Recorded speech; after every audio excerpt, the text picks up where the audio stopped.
Γεια σας, ονομάζομαι Κοντονάση Κωνσταντίνα και είμαι ψυχολόγος και σήμερα θα μιλήσουμε για το τι κάνουμε όταν τα παιδιά θέλουν να σταματήσουν τις δραστηριότητές τους.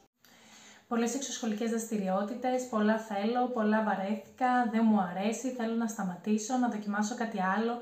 Τι σημαίνει όμως όταν τα παιδιά λένε ότι θέλουν να σταματήσουν αυτό που διαρκώς ήθελαν να ξεκινήσουν και ποιος ο ρόλος των γονιών? Εννοείται ότι εξαρτάται από το ποιο είναι το παιδί σας και σε ποια φυσική, συναισθηματική και κοινωνική κατάσταση βρίσκεται. Αρχικά πρέπει να ερευνήσετε γιατί το παιδί σας θέλει να σταματήσει. Δεν είναι όλα τα παιδιά ανοιχτά στο να εκφράσουν και να μοιραστούν τις σκέψεις τους.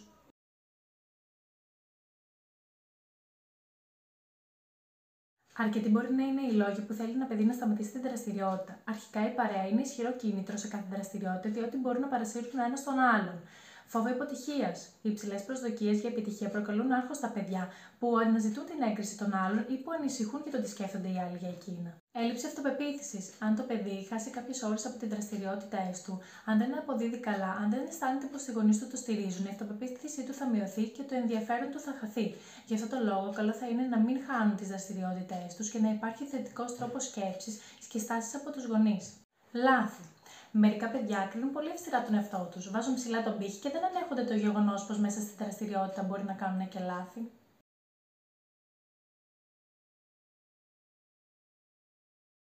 Ωστόσο, αν οι γονείς παρατηρούν ότι το παιδί τους δεν έχει πια ενδιαφέρον και πάθος για μια δραστηριότητα, τότε ίσως είναι καιρός για μια αλλαγή. Οι δραστηριότητες πρέπει να είναι ευχάριστες και ενδιαφέρουσες για εκείνο. Είναι σημαντικό να επικοινωνείτε συχνά με το παιδί σας και να το υποστηρίζετε.